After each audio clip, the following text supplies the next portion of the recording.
بسم اللہ الرحمن الرحیم۔ معزز خواتین و حضرات، السلام علیکم ورحمۃ اللہ وبرکاتہ۔ حق اور باطل کی کشمکش یہ ایک فطری تقاضا ہے، لیکن رب کائنات نے اس کشمکش کے دوران منکرین اور مکذبین کو جواب دینے کا طریقہ بھی ہمیں قرآن میں بتایا۔ یہی ہمارے آج کے قرآن مجید کے سبق کا موضوع ہے کہ تکذیب کرنے والوں کو کیسے جواب دیا جائے۔ معمول کے مطابق سب سے پہلے آیت مبارکہ کی تلاوت کرتے ہیں۔ اللہ رب العزت ارشاد فرماتے ہیں،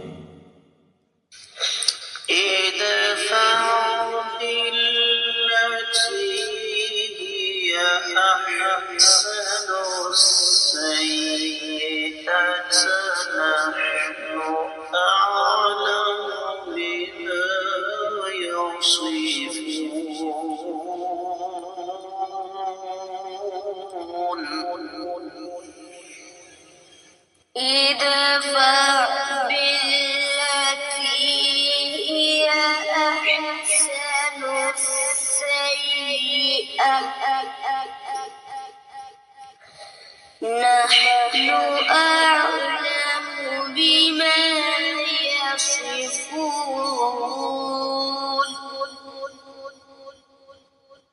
معزز خواتین و حضرات، رب کائنات کی پاکیزہ کتاب قرآن مجید 18واں پارہ سورہ مبارکہ کا نام المؤمنون، اور اس سورہ مبارکہ کی آیت مبارکہ ہے 96۔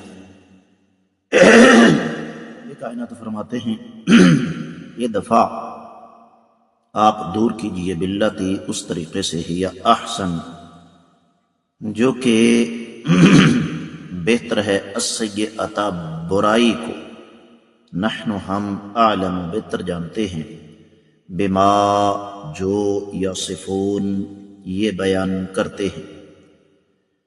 با محاورہ ترجمہ سماعت فرمائیے گا۔ برائی کو اس طریقے سے دور کریں جو سراسر بلائی والا ہو، اور جو کچھ یہ بیان کرتے ہیں ہم اس سے بخوبی واقف ہیں۔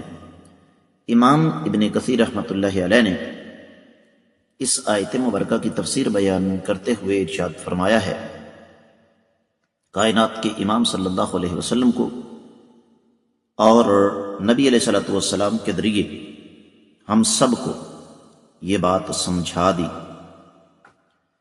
کہ جب آپ نے لوگوں کے ساتھ گلنا ملنا ہے، یہ ایک فطری تقاضا ہے، انسان معاشرے میں رہتے ہوئے تنہ تنہا تو زندگی نہیں گزار سکتا، تو اس کے لیے پھر اللہ تعالیٰ نے فرمایا کہ جو شخص آپ کے ساتھ برا سلوک کرے آپ اس کے ساتھ اچھا سلوک کریں، تاکہ اس کا ضمیر اس کو ملامت کرے اور اس کی عداوت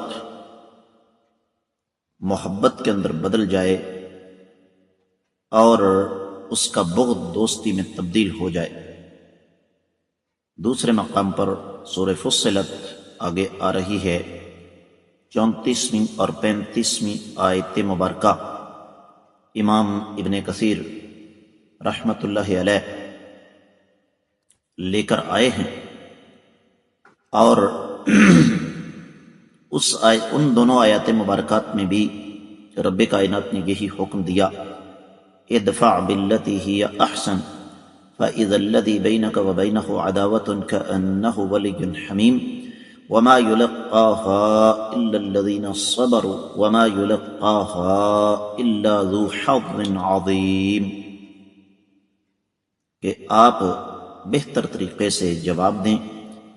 جب آج صورتحال یہ بنے گی کہ آپ کے اور آپ کے دشمن کے درمیان، مخالف کے درمیان عداوت بھی ہوگی، تو وہ ایسے ہو جائے گا جیسے آپ کا بڑا پیارا دوست ہے، اور یہ نعمت صبر والوں کو اور اللہ کے ہاں اجر عظیم کے حقداروں کو ہی نصیب ہوتی ہے۔ اور صبر لوگوں کی اذیت پر ہوتا ہے، ان کے ساتھ ان کے غلط رویے کے باوجود اچھا سلوک کرنا، یہ رب کائنات کا حکم ہے اور انسانیت کا تقاضا بھی ہے۔ تفسیر ابن کثیر میں جو کچھ بیان ہوا وہ اتنا ہی۔ دیگر کتب تفسیر کا جائزہ لیا جائے تو سب سے پہلے اہل علم نے ایک سے زیادہ مناسبت ذکر کی ہے اس آیت مبارکہ کی۔ ابن عاشور نے التحریر والتنویر میں یہ لکھا کہ آقا علیہ صلاۃ والسلام کو جب رب کائنات نے یہ بتا دیا کہ یہ ظالم عذاب کے حقدار ہیں، جو تکذیب کرنے والے ہیں، ان کا انجام انتہائی خوفناک ہے، تو نبی علیہ الصلوۃ والسلام اور مسلمانوں کو اس بات کی سمجھ آ گئی کہ اللہ تعالیٰ ہماری مدد کریں گے۔ تو رب کائنات نے اس کے فوراً بعد یہ سمجھا دیا کہ آپ نے ان جھٹلانے والوں کو کس انداز سے جواب دینا ہے، اور ان کی تکذیب آپ کو تنگی کے اندر مبتلا نہ کر دے۔ اور یہ اسلامی آداب کا حصہ ہے کہ آپ برائی کا جواب بھلائی سے دیں۔ اسی طریقے سے امام بقائی نے نظم الدرر میں تذکرہ فرمایا ہے کہ جب اللہ رب العزت نے اس بات کی وضاحت فرما دی کہ اللہ تعالیٰ اپنی قدرت کاملہ کے تحت ان کے عذاب کو مؤخر کر رہے ہیں، تو یقینی طور پر کافر جو تھے، تکذیب کرنے والے، وہ ایسی باتیں کرتے تھے جن پر صبر کرنا اللہ تعالیٰ کی مدد کے علاوہ ممکن نہیں تھا۔ تو رب کائنات نے پھر آقا علیہ الصلوۃ والسلام کو یہ حکم دیا کہ ادفع باللتی ہی احسن، اور ساتھ یہ بھی سمجھا دیا کہ میرے نبی صلی اللہ علیہ وآلہ وسلم، کیونکہ آپ اللہ تعالیٰ کے نمائندے ہیں، رب کائنات نے آپ کو نبوت اور رسالت عطا فرمائی ہے، تو بے صبری، کم حوصلگی یہ اللہ والوں کا شیوا نہیں ہے۔ لہذا آپ نے اگر اللہ تعالیٰ کے ہاں اجر کھڑا کرنا ہے اور یقیناً کرنا ہے تو پھر آپ ان کی اذیتوں پر صبر کریں، اس لیے کہ آپ کا رب ان کی کسی حرکت اور کسی بات سے بھی بے خبر نہیں ہے۔ اللہ تعالیٰ کو اچھی طرح پتہ ہے کہ یہ ظالم اللہ تعالیٰ کے مقابلے میں شریک بناتے ہیں اور آپ کے بارے میں بھی انتہائی غلط اور انتہائی فضول باتیں کرتے ہیں۔ واحد و تفسیر میں یہ بات لکھی ہوئی ہے کہ یہ عزت والے لوگوں کا شیوا ہے جس کا حکم اللہ تعالیٰ نے آقا علیہ الصلوۃ والسلام کو دیا کہ مخالف تکلیف دے تو انسان اس کے باوجود نہ صرف یہ کہ صبر کا مظاہرہ کرے بلکہ اس کا احسن انداز میں جواب دے۔ سورہ شورى 40ویں آیت مبارکہ ہے۔ رب کائنات فرماتے ہیں وَجَزَاءُ سَيِّئَةٍ سَيِّئَةٌ مِثْلُهَا فَمَنْ عَفَا وَأَصْلَحَ فَأَجْرُهُ عَلَى اللَّهِ۔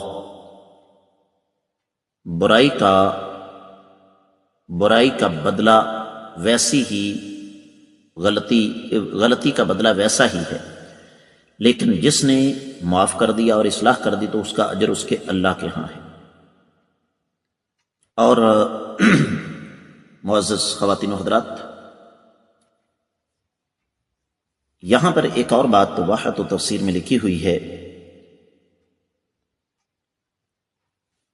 قرآن مجید کی سورہ تحریم کی 9ویں آیت مبارکہ صاحب تفسیر لے کر آئے یا ایھا النبی جاہد الکفار والمنافقین واغلظ علیہم، تو یہاں سے پتہ چلتا ہے کہ اس معاملے میں بھی ہم الحمدللہ ثم الحمدللہ عیسائیت کے بالکل برعکس ہمارا یہ معاملہ نہیں ہے کہ اگر کسی نے ایک گال پر تھپڑ مارا ہے تو دوسرا بھی آگے کر دیا۔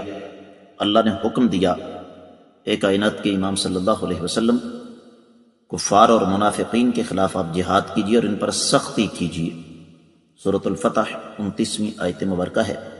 اشداء علی الکفار رحماء بینہم، یہ کفار کے ساتھ بہت سخت ہیں، آپس میں بڑے رحم دل ہیں۔ دوسرا مقام اس کے علاوہ سورہ الاعراف کی آیت نمبر 99 ہم پیچھے پڑھ کر آئے ہیں، خذ العفو وأمر بالعرف وأعرض عن الجاہلین۔ تو یہاں بھی بنیادی حکم یہی ہے، جو کہ میں ایک مثال کے ذریعے واضح کروں گا۔ جن دونوں ہستیوں کا تذکرہ کر رہا ہوں وہ دونوں دنیا میں نہیں ہیں، تو ان میں سے ایک شخص انتہائی غلط کام کے اندر ملوث تھا، تو کسی اور ہستی کے سامنے کسی نے اس شخص کا تذکرہ کیا صاحب کہہ کے، تو کہنے والے نے کہا کہ مولانا آپ بھی ان کو صاحب کہتے ہیں؟ تو ان کا جواب یہ تھا کہ اس آدمی کی غلط حرکات کی وجہ سے میں اپنے والدین کی دی ہوئی تربیت کو نظر انداز نہیں کر سکتا۔ تو جب ہم یہ سوچ لیتے ہیں نا، تو پھر سارے کے سارے معاملات یہاں ختم ہو جاتے ہیں۔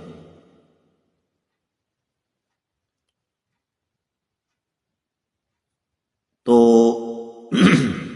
اسی مناسبت سے پھر امام ابو نعیم نے الحلیہ میں ایک واقعہ نقل کیا ہے چھوٹا سا۔ سیدنا انس رضی اللہ تعالی عنہ کے بارے میں ایک شخص نے ایسی بات کی جو سیدنا انس میں موجود نہیں تھی، تو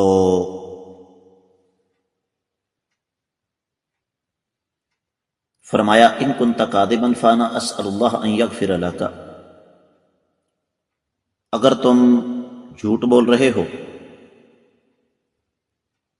تو پھر میں اللہ تعالیٰ سے سوال کرتا ہوں کہ تمہیں بخش دے۔ وَإِن كُنْتَ صَادِقًا فَأَنَا أَسْأَلُ اللَّهَ أَن يَغْفِرَ لِي، اگر تم سچے ہو تو میں اللہ سے دعا کرتا ہوں کہ اللہ مجھے بخش دے۔ پھر صحیح مسلم میں حدیث موجود ہے 2558 میں، امام بخاری اسے الادب المفرد میں 52ویں حدیث کے تحت لے کر آئے ہیں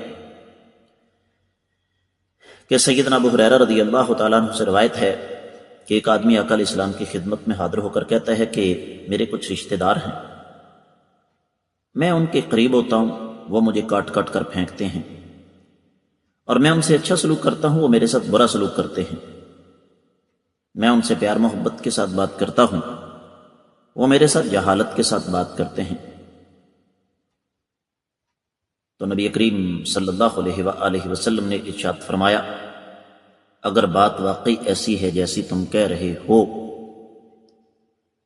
تو یاد رکھو اللہ تعالیٰ کی مدد تمہارے ساتھ ہے جب تک تم اس راستے پر چل رہے ہو۔ تو اس سے ہمیں ایک بڑا اہم سبق ملتا ہے کہ ہمیں جاہلوں کے ساتھ جاہلیت والا سلوک نہیں کرنا چاہیے، بلکہ جب دیکھا کہ معاملہ ایک خاص حد سے آگے جا رہا ہے تو خاموشی بہترین راستہ ہے۔ دو چیزیں ہیں نا یہاں پر رب کائنات نے ہمیں سمجھائیں، پہلی صبر، اور دوسری اس سے آگے بڑھ کے اذیت دینے والوں کے ساتھ اچھا سلوک۔ اور یقیناً یہ کوئی چھوٹا سا کام نہیں ہے، اس کے لیے بہت بڑا حوصلہ چاہیے، بہت وسیع ظرف چاہیے کہ انسان سچی دعوت کے جواب میں اذیت دینے والوں کے ساتھ نہ صرف یہ کہ ان کی اذیتوں پر صبر کرے بلکہ ان کے ساتھ احسن انداز سے پیش آئے، ان کے ساتھ اچھا سلوک کرے۔ اور یہ کام اتنا آسان نہیں ہے، اس کے لیے بہت زیادہ ہمت اور حوصلے کی ضرورت ہے۔ یہی اس آیت مبارکہ کا بنیادی سبق ہے۔ میں امید کرتا ہوں کہ آپ کو اچھی طرح سمجھ آ گئی ہوگی۔ آج کے سبق سے اجازت چاہوں گا۔ السلام علیکم ورحمۃ اللہ وبرکاتہ.